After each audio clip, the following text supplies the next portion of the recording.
ಏನು ಮ್ಯಾಚ್ ಗುರು ಇವತ್ತು ಸಖತ್ತಾದ match. Are super performance. Many congratulations for ಅವರು rocking in the points table. ಮತ್ತೊಂದು ಕಡೆ KL Rahul scored 76 runs, Deepak ಕೂಡ 50 ರನ್ಸು, LSG 196 ರನ್ಸ್ ಬಾರಿಸಿದ್ರು. ಆದರೆ ಸೂಪರ್ಬ್ ಆದಂಥ ಒಂದು ಸ್ಟಾರ್ಟಿಂಗ್ ಕೊಟ್ಟರು ಅಂತಲೇ ಹೇಳ್ಬೋದು. ನಲ್ಲಿ ಎಲ್ಲರೂ ಫಾರ್ಮಲ್ಲಿದ್ದಾರೆ ಗುರು, ಯಾರು ಫಾರ್ಮಲ್ಲಿ ಇಲ್ಲ ಅಂತ ಹೇಳಂಗೆ ಇಲ್ಲ. ಜಾಸ್ ಬಟ್ಲರು, ಯಶಸ್ವಿ ಜೈಸ್ವಾಲು ಸೆಂಚುರಿ ಹೊಡೆದು ಫಾರ್ಮಲ್ಲಿದ್ದಾರೆ. ಆದರೆ ಸಂಜು ಸ್ಯಾಮ್ಸನ್ ನಿನ್ನೆ ಮ್ಯಾಚ್ನ ಸ್ಮ್ಯಾಶ್ ಮಾಡಿಬಿಟ್ರು ಅಂತಲೇ ಹೇಳ್ಬೋದು. 71 ರನ್ ನೋಡಿದ್ರು. ಮತ್ತೊಂದು ಕಡೆ ಧ್ರುವ್ ಜುರೇಲ್ ಟೆಸ್ಟಲ್ಲಿ ಸೂಪರ್ಬಾಗಿ ಆಡಿದರು. ಈಗ ಇಲ್ಲಿ T20ನಲ್ಲಿ ಕೂಡ ಸೂಪರ್ಬಾಗಿ ಆಡಿದ್ದಾರೆ. LSG ಬೌಲರ್ ಸ್ವಲ್ಪ ಸ್ಟ್ರಗಲ್ ಮಾಡಿದ್ರು ಅಂತ ಹೇಳ್ಬೋದು. ಸೊ ಇಬ್ಬರು ಕೂಡ ಕ್ಯಾಪ್ಟನ್ಸು, ಇಬ್ಬರು ಕೂಡ wicket keepers. ಇವರಿಬ್ಬರಲ್ಲಿ world cup race ನಡೀತಾ ಇದೆ. ಇವರಿಬ್ಬರಲ್ಲಿ ಯಾರು ವರ್ಲ್ಡ್ ಕಪ್ಗೆ ಕ್ವಾಲಿಫೈ ಆಗ್ತಾರೆ, ಯಾರಿಗೆ ವರ್ಲ್ಡ್ ಕಪ್ ವೀಸಾ ಸಿಗತ್ತೆ ಅಂತ ಕಾದು ನೋಡಬೇಕಾಗಿದ್ದಾರೆ.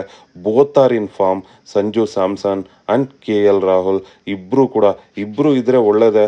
ಆದರೆ ಮತ್ತೊಂದು ಕಡೆ ಅಲ್ಲಿ ಡೆಲ್ಲಿ ಕ್ಯಾಪ್ಟನ್ ಇವರಿಬ್ಬರಿಗೂ ಸಖತ್ತಾದಂಥ ಪೈಪೋಟಿಯನ್ನು ಕೊಡ್ತಾ ಇದ್ದಾರೆ.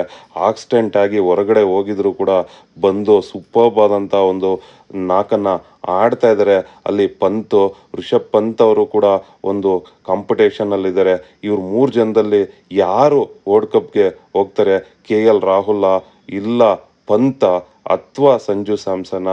ಒಂದು ಕಡೆ KL ರಾಹುಲ್ ಸ್ವಲ್ಪ ಚಾನ್ಸಲ್ಲಿ ಮುಂದೆ ನಿಲ್ತಾರೆ ಅಂತ ಅಂದ್ಕೊಳ್ತೀನಿ. ಸೊ ನನ್ನ ಪ್ರಕಾರ KL ರಾಹುಲ್ ಮತ್ತು ರಿಷಬ್ ಪಂತ್ ಇಬ್ಬರು ಸೆಲೆಕ್ಟ್ ಆಗ್ಬೋದು.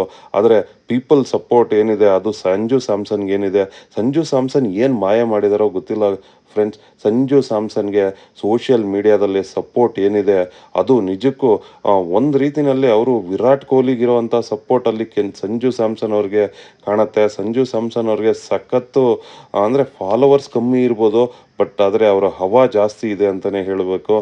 ನಿನ್ನೆ ಕೂಡ ನಾನು ನೋಡ್ತಾ ಇದ್ದೆ, ಸಾಕಷ್ಟು ಒಂದು ಕ್ವಶನನ್ನು ಕೇಳಿದರು ಹಾಟ್ಸ್ಟಾರ್ನಲ್ಲಿ. ಸಂಜು ಸ್ಯಾಮ್ಸನ್ನ ಅಥವಾ KL ರಾಹುಲ ಅನ್ನೋ ಪ್ರಶ್ನೆಗೆ ಸಾಕಷ್ಟು ಜನ ಸಂಜು ಸ್ಯಾಮ್ಸನ್ ಅಂತಲೇ ಉತ್ತರ ಕೊಟ್ಟಿದ್ರು. ಆದರೆ ಎಲ್ಲೋ ಒಂದು ಕಡೆ KL ರಾಹುಲ್ ಅವರು ಇಂಜುರಿ ಕಾರಣದಿಂದ ಸ್ವಲ್ಪ ಸೆಟ್ ಬ್ಯಾಕ್ ಆಗಿದ್ದಾರೆ ಅಂತಲೇ ಹೇಳಬೇಕು. ಇಲ್ಲ ಅಂದರೆ ಅವರು ರೋಹಿತ್ ಶರ್ಮನ ಬಿಟ್ಟರೆ 3ನೇ ಸ್ಥಾನದಲ್ಲಿ ಈ ಹಿಂದೆ ಯಾವ ರೀತಿ ನಾವು ನೋಡಿದ್ವಿ, ಸೌರವ್ ಗಂಗೂಲಿ, ಸಚಿನ್ ತೆಂಡೂಲ್ಕರ್ ಮತ್ತು ರಾಹುಲ್ ದ್ರಾವಿಡ್, ಅದೇ ರೀತಿ ಭಾರತದ 3 ತ್ರಿಮೂರ್ತಿಗಳಲ್ಲಿ ನನ್ನ ಪ್ರಕಾರ ರೋಹಿತ್ ಶರ್ಮಾ, ವಿರಾಟ್ ಕೊಹ್ಲಿ ಮತ್ತು KL ರಾಹುಲ್ ಅಂತಲೇ ಹೇಳಬೇಕು.